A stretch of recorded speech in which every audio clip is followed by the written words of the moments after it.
Good evening. This is your host, Michael J. Long. It is 7:55 p.m. this great Sunday evening, and I am your host, Michael J. Long. Thank you for joining me. I appreciate it. And of course, it's Sunday the 6th, and we have a special guest that I like for an interview today.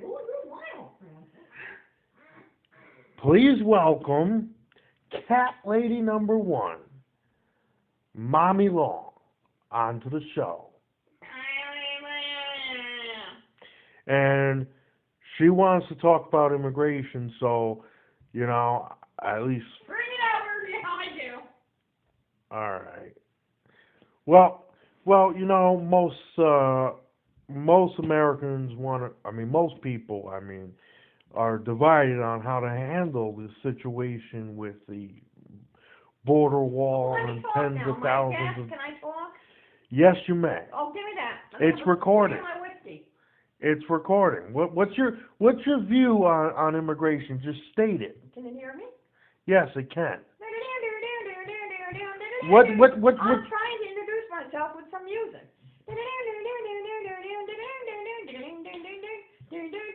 Now, that was my song for the Build a Wall theme. It's a Build a Wall theme song. And that means build the goddamn wall, keep the third world scums out of here, and let them come in through the front door. And only let them come in if they're going to be productive, they're going to work, and they're not going to sit on their asses collecting welfare. I'm sick and tired of my taxes going up, paying for that stuff. And they have to learn English. We don't have to learn their language. And it's not going to be press 1 for Spanish anymore. That's going to be abolished. We're going to pick up the phone, and it's going to be English. And if you can't understand it, then I suggest you get your rag ass back down to Guatemala, Honduras, or wherever. Later. All right, so that's basically your view on immigration, which is build a wall. It is a national security crisis. So, do you really... Because for the last 20 years, Reagan granted amnesty in 1986, and, my cat just took a dump. Excuse me. Oh, Brian! And they're only using that as political ploy. We're going to build a wall, and then they don't want the wall because right now the Democrats are full of communists, and they need the illegal vote. All right. So let's say there was a third party that was splitting the Congress. Let's say you had the Democrats, the Republicans. I'm sorry, folks. My cat just took a dump, and if you guys could smell it. Oh. Okay, so let's say you have the Libertarians, the Democrats, and the Republicans in the House, right? And in the Senate. And as you know, that was disgusting. Most Libertarians want to have an open border type policy, but where we can be inclusive of everyone coming in by reducing the hurdles that it costs for people to come in legally, so that more people will want to come in legally, right? How would you address these concerns with the Libertarians in the House should they start getting elected in the House and in the Senate? Well, first of all, Libertarians agree with my policy. All Libertarians that I've known agree. You want to come in, you come in through the front door. It's not right that illegal immigrants fill out forms and they got to wait years to get in. But what if... Also, there has been a bias to the government. Not this present administration, but the previous administration, Barack Obama, was biased to people that were applying to come to the United States from Eastern Europe. He was prohibiting them and then having the floodgates for people from South America. And we know why, because the ones from Europe come in and they will work, and they're predominantly white. If you get the ones from South America, well, they're predominantly welfare recipients, which is dependent on the Democratic Party. So there's one aspect to it. The other thing is the Libertarians agree with my policy. If you want to come into our country, please do, but please come in through the front door. Well, I don't think the Libertarian Party is saying that you can't come in legally. But I think what the Libertarian Party is also trying to state is, look, you know, we have the most restrictive legal immigration system than any other country in the world.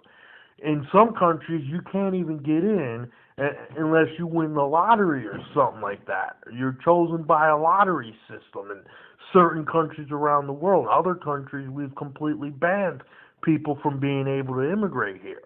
And then you look at a country like somewhere in Asia or close to the home, right? Mexico, Latin America, Central America, and you look at the policies that it would cost for them to come in legally. Do you know it would take them like between 10 to 20 years to be able to do it legally, according to the Cato Institute? And that's why they're all coming through the southern borders.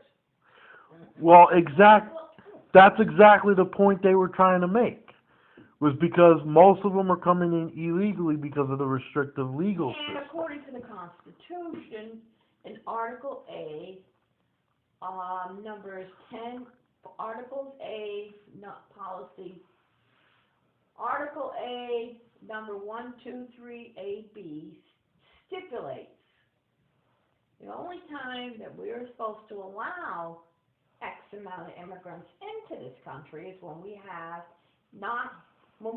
a booming economy.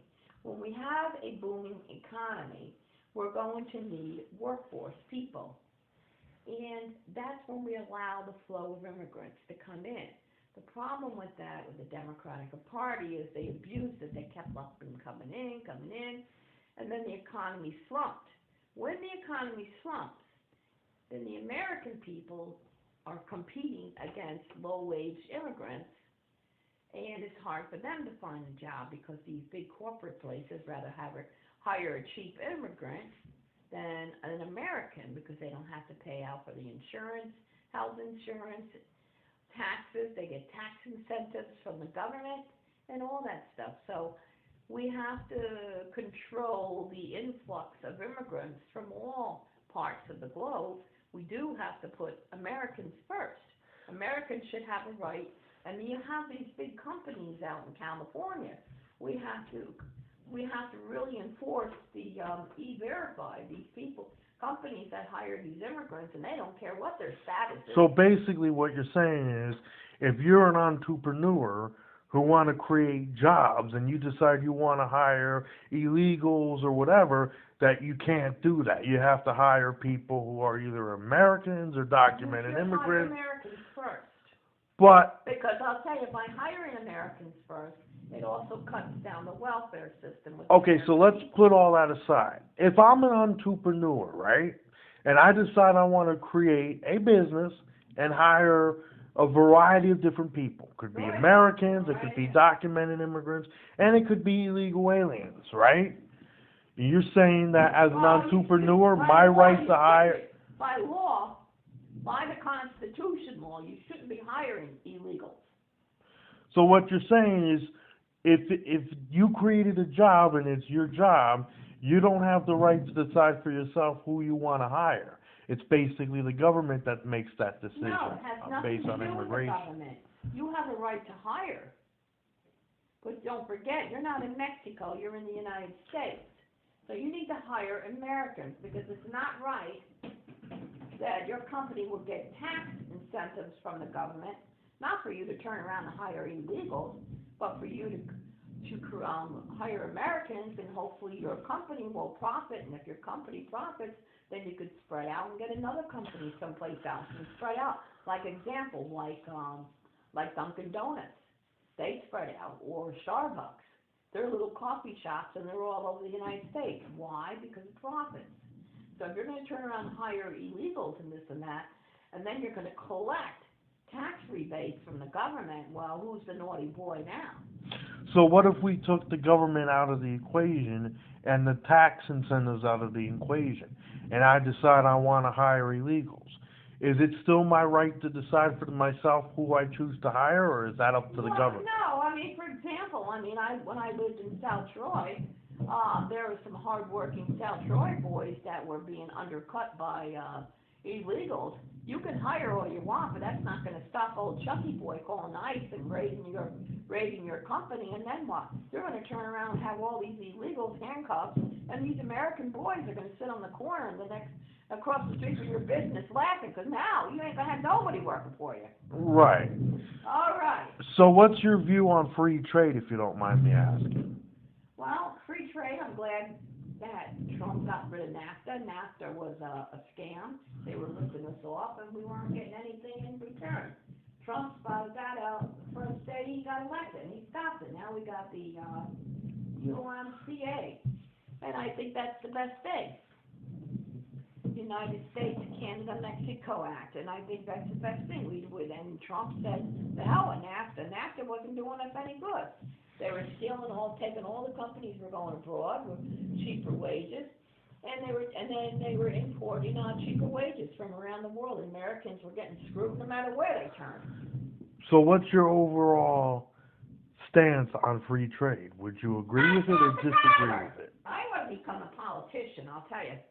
So would you agree or disagree with your overall position on free trade? Like, where do you stand with free trade overall? I believe with Trump's policy, free trade should be fair trade. When China starts to manipulate its currencies and they want to tax us on their exports, but they don't want us to tax their exports, that's not fair trade. I think it's fair trade among all countries abroad.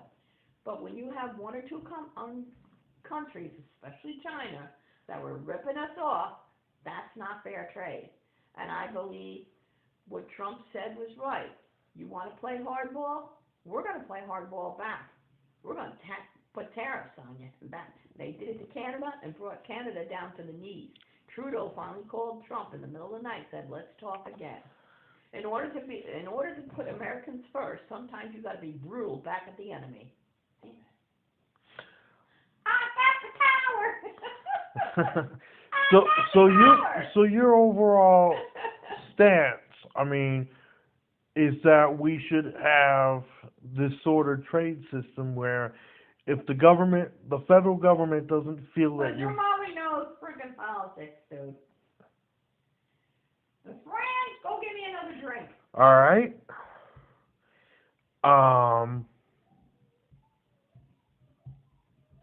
Thank you. So that was my mother. And do you have any other final thoughts? Yeah, Trump, 220. As you can tell, folks, his mother is a Trumpster. All right.